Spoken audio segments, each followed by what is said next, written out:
வணக்கம் நண்பர்களே, நீங்கள் பார்த்து கொண்டு இருப்பது உங்கள் கௌசிகா ரிவ்யூ. சரி வாங்க வீடியோக்குள்ள போய் என்ன நடக்க போகுது அப்படின்னு சொல்லிட்டு பாத்தீங்கன்னா, நம்ம மல்லி இருக்காங்கல்ல, அவங்க இன்னும் ரொம்பவே எக்ஸைட்மெண்ட்டோட இருக்காங்க. ஏன் எதனால அப்படின்னு சொல்லிட்டு பாத்தீங்கன்னா, அவங்க எங்க போக போறாங்க அப்படின்னு சொல்லிட்டு பாத்தீங்கன்னா ஊட்டி கொடைக்கானல் தாங்க போக போறாங்க. அடடே, ரொம்பவே கூலிங்கான பிளேஸ், அதனால ரொம்பவே ஜில்லா ஜாலியா இருக்குல்ல அப்படின்னு சொல்லிட்டு நீங்க நினைச்சுன்னு இருக்கீங்க. ஆனா அதுதான் இங்க இல்ல. இவங்க மட்டும் போலாம் அப்படின்னு சொல்லிட்டு நம்ம விஜய், மல்லி, வெண்பா 3 பேரும் பிளான் பண்ணாங்க. ஆனா இதுல இன்னும் 2 கருப்பாடு சேர்ந்துச்சு. அதனால எக்ஸ்ட்ரா ஒரு ஆளு சேர்ந்துச்சு. யாரா அப்படின்னு சொல்லிட்டு பாத்தீங்கன்னா ராஜேஸ்வரி, ரஞ்சிதா. இவங்க 2 பேர் தனியா அனுப்பக்கூடாது. ஏன்னா நம்ம மல்லி எந்த நேரத்துல எப்படி பண்ணி அப்படி பண்ணி மனசை மயக்கிடுவாங்க அப்படின்னு சொல்லிட்டு ராஜேஸ்வரி, ரஞ்சித் கூட எண்ணம். ஆனா அவங்க எண்ணத்தை எல்லாமே முறியடிக்கிற மாதிரி நம்ம மல்லி, விஜய் இன்னும் பண்ண மாட்டாங்க. மல்லியை பொறுத்த வரைக்கும் வெண்பாவுக்கு ஒரு சிறந்த தாயாவும் சிறந்த சேயாவும் இருக்கணும் தான் அவங்களோட ஆசை. அந்த மாதிரி இருப்பாங்களா, இருக்க மாட்டாங்களா, இருக்க விட மாட்டேன்றாங்களே, ஏன் இந்த மாதிரி பண்றாங்க அப்படின்னு சொல்லிட்டு பல விதத்துல இவங்க யோசிச்சுட்டு இருக்காங்க. இந்த மாதிரி ஒரு தருணத்துல அடுத்து என்ன நடக்க போகுது அப்படின்னு சொல்லிட்டு பாத்தீங்கன்னா, நம்ம வெண்பா குட்டி இருக்காங்களா, அவங்க இருந்து ராஜேஸ்வரி, ரஞ்சிதம்மா இவங்க 2 பேருமே வேணாம் அப்படின்னு சொல்லிட்டு சொல்றாங்க. ஆனா அவங்க இருந்து நாங்க வந்தே தீருவோம், அப்ப நாங்க உனக்கு முக்கியம் இல்லை, இதுக்கு மேல நான் அந்த வீட்டுல இல்லை, நான் அந்த வீட்டை விட்டு போறேன்னு சொல்லிட்டு பேகா தூக்குறாங்க ராஜேஸ்வரி. உடனே சரிக்கா சரி, எல்லா மூமெண்ட்லயும் நீங்க இருந்தீங்க என் கூட, இப்பயும் இருங்க வாங்க அப்படின்னு சொல்லிட்டு சொல்றாங்க.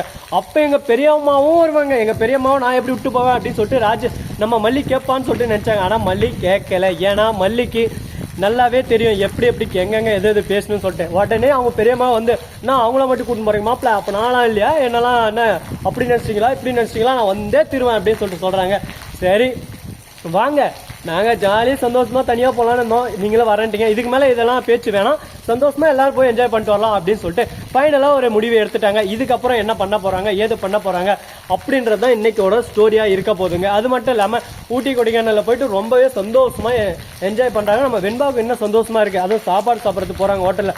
அந்த ஹோட்டல்ல பார்க்கணுமே, அட்டே வெரைட்டியா இருக்குங்க. அப்படியே சும்மா நடக்கிறதுல இருந்து, பறக்கிறதுல இருந்து, ஓடுறதுல இருந்து, நீவரத்துல இருந்து எல்லாமே இருக்குங்க. ஒரே சந்தோஷம் இவங்களுக்கு. வெண்பாவுக்கு எல்லாத்தையும் ஒரு பக்கம் டேஸ்ட் பண்ணிடுறாங்க, வீட்டுக்கு வந்துடுறாங்க. அதுக்கப்புறம் திரும்ப அவங்க வந்துன்னு இருக்கும் போது நிறைய சாப்பிட்டதுனால எல்லாரும் ரொம்பவே ஆழ்ந்த தூக்கத்துல இருக்காங்க.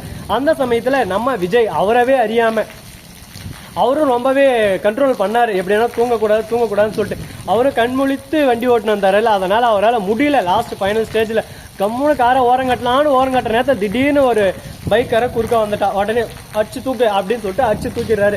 இதுக்கப்புறம் என்ன நடந்துச்சு அப்படின்னு சொல்லிட்டு பாத்தீங்கன்னா, நடந்துச்சு. இதுக்கு மேல எதுவும் பண்ண முடியாது. மழை ஒரு பக்கம் ஸ்பீடா வந்து இருக்கு, உங்களுக்கு அவ்வளவு தெரியாது மழை வர்ற இது. அப்படியே சும்மா போக்கஸ் எல்லாம் மழை நம்ம மேலதான் ஒரு பக்கம் காட்டுதுங்க. அந்த அளவுக்கு ஒரு பக்கம் வெறித்தனமா மழை வந்துட்டு இருக்கு. அதையும் மீறி நான் இப்ப எதுக்காக பேசினு இருக்கேன்னா, உங்களுக்காக மட்டும்தான். உங்களுக்கு ஏமாற்றத்தை கொடுக்க கூடாது, உடனுக்குடன் உங்களுக்கான அப்டேட்டை நான் கொடுத்துடுறோம் அப்படின்ற ரொம்பவே ஆர்வமான ஒரு காரணத்தால உங்களுக்காக அப்டேட் வந்துகிட்டே இருக்குங்க. சரி இருக்கட்டும் அப்படின்னு சொல்லிட்டு விடலாம். இப்போ அந்த ஆக்சிடென்ட் ஆச்சு, அங்க என்னாச்சு அப்படின்னு சொல்லிட்டு பாத்தீங்கன்னா, அவங்க ஆம்புலன்ஸ்ல ஹாஸ்பிட்டலுக்கு கூட்டிட்டு போயிட்டாங்க. அந்த இடத்துல சிசிடிவி கேமரா இருக்கு. நம்ம விஜய் பாதியில விட்டு போற ஆளு இல்ல, ராஜேஸ்வரி போலான்னு சொல்றாங்க. இல்லக்கா இதெல்லாம் தப்பு, நாம எதுக்காக பயந்து போகணும், தவறு நடந்துருச்சு, அடுத்து அதை என்ன பண்ணலாம் அப்படின்னு சொல்லிட்டு தான் யோசிக்கணும். நம்ம ஏதோ வேணும்னு செஞ்ச மாதிரியும் அதுக்கான அடுத்த தீர்வை தான் நம்ம பார்க்கணும். அதை விட்டுட்டு நாம பயந்துன்னு போறது ரொம்பவே தப்பு அப்படின்னு சொல்லிட்டு மல்லிகையும் மறுபக்கம் விஜய் பேசின்னு இருக்காங்க. இதை கேட்கும் போது ஒரு பக்கம் சுவாரஸ்யம் நல்லா தான் இருக்கு. இருந்தாலும் இதுல நிறைய ட்விஸ்ட் எல்லாம் இன்னும் இருக்க போதுங்க. அது மட்டும் இல்லாம நம்ம வெண்பா குட்டி இருக்காங்களா, அவங்க சொல்லவே தேவை, ரொம்பவே பாவங்க, ரொம்பவே அழுறாங்க. ஒரு பக்கம் ஐயோ எங்க அப்பாவை விட்டுருங்க, எங்க அப்பா என்ன தப்பு பண்ணாரு, இதுக்கு எங்க அப்பாவுக்கு எந்த சம்மந்தம் இல்லை, தவறுதலா ஏதோ நடந்து போச்சு, அதுக்கு என்ன பண்ண முடியும் சொல்லுங்க பார்க்கலாம், நடந்துச்சு, அடுத்து என்ன பண்ணணும் அப்படின்னு சொல்லிட்டு அடுத்ததான் நம்ம யோசிச்சாகணும். அதை விட்டு இதவே நம்ம மேற்கொள்ள முடியாதுல்ல அப்படின்ற மாதிரி பேசுறாங்க. இதோ பாரு வெண்பா குட்டி, செல்லக்குட்டி, சின்ன குழந்தைன்னா அடக்கொடக்கமா கம்முனுக்கணும், பெரியவங்க நாங்கள் எல்லாம் பார்த்து பேசி எங்களுக்குள்ள எல்லாமே ஒரு அண்டர்ஸ்டாண்டிங் வந்துடும் அப்படின்னு சொல்லிட்டு பேசின்னு இருக்காங்க. இதுக்கப்புறம் என்ன பண்ண போறாங்க, அந்த பிரச்சனை மேலும் மேலும் நீடிக்குமா இல்லை இதோட முடிவுக்கு வருமா அப்படின்றதாங்க கேள்வியாவே இருக்கு. கேள்விக்கு மதியில என்ன வேணாலும் நடக்கலாம், ஏது வேணாலும் நடக்கலாம், பார்க்கலாம், பொறுத்திருந்து. எல்லாமே நல்லதா நடந்துடும் சொல்லிட்டு சொல்ல முடியாது, எல்லாமே ஒரு பக்கம் பிளாப்ஸ் ஆயிரம்னு சொல்ல முடியாது. எது வேணாலும் நடக்கலாம், என்ன வேணாலும் நடக்கலாங்க. அந்த மாதிரி ஒரு சூழல்ல தான் போயின்னு இருக்கு. மழை ரொம்பவே ஹெவியா வந்துட்டு இருக்கு, அதை நீங்களே கண் கூட பார்க்கலாம். ஆனால் உங்களுக்கு தெரியாது, ஏன் மழை கண்ணுக்கே தெரியாது வீடியோவில். அந்த அளவுக்கு என் ஃபோன் ரொம்பவே குவாலிட்டியாக இருக்குது தெரியுமா, பேச தவிர வேறு எதுவும் ஃபோக்கஸ் பண்ணாதுங்க. அந்த அளவுக்கு ஒரு பக்கம் குவாலிட்டியான ஃபோன் தான். இவங்க பார்த்தீங்களா, இவங்க 2 பேரும் இருக்காங்களா, இவங்க 2 பேரை பற்றி சொல்கிறதுக்கு நிறைய விஷயங்கள் இருக்குது. முக்கியமாக அந்த பசங்க நிற்கிறான் பாருங்க, அவன் இருக்கிறதுல சோம்பேறி. 2ஆவதாக இருக்க பார்த்தீங்களா, அவர் பெரிய யூடியூபர், அவர்கிட்டயெல்லாம் நம்ம நெருங்கவே முடியாது. அதனால் நம்ம கான்செப்டுக்கு வருவோம். ஏன்னா நம்ம அவங்கள பற்றி பேசி நம்ம கான்செப்டுக்குள்ளே அவங்கள இழுத்து அவங்க மன கஷ்டப்பட்டு அதெல்லாம் நம்மளுக்கு வேணாம். யாரையும் நம்ம கஷ்டப்படுத்தக்கூடாது. அவங்கவுங்க வாழ்க்கை அவங்கவுங்களுக்கு, நம்ம வாழ்க்கை நம்மளுக்கு. அந்த மாதிரி நம்ம சந்தோஷமாக இருந்துட்டு போகணும். ஒரே நிமிஷம் வாய்ஸை மட்டும் கேட்டுக்கோங்க, மழை வருது, வண்டியை ஓரமாக நிறுத்துறேன், வேறு ஒன்றும் இல்லை. ஸோ நண்பர்களே, இது போன்ற யூஸ்ஃபுல்லான வீடியோ நீங்கள் டெய்லி பார்க்கணுன்னு நினைக்கிறீங்களா, இல்லை பார்க்கக்கூடாதுன்னு நினைக்கிறீங்களா, அதுக்கு நீங்கள் பண்ண வேண்டியது ஒரே ஒரு விஷயம் தாங்க. நம்ம சேனலை சப்ஸ்கிரைப் பண்ண நண்பர்கள் சப்ஸ்கிரைப் பண்ணுங்கள், லைக் பண்ணுங்கள், ஷேர் பண்ணுங்கள், டிண்டிங் மேலே தட்டி விட்டு போங்க.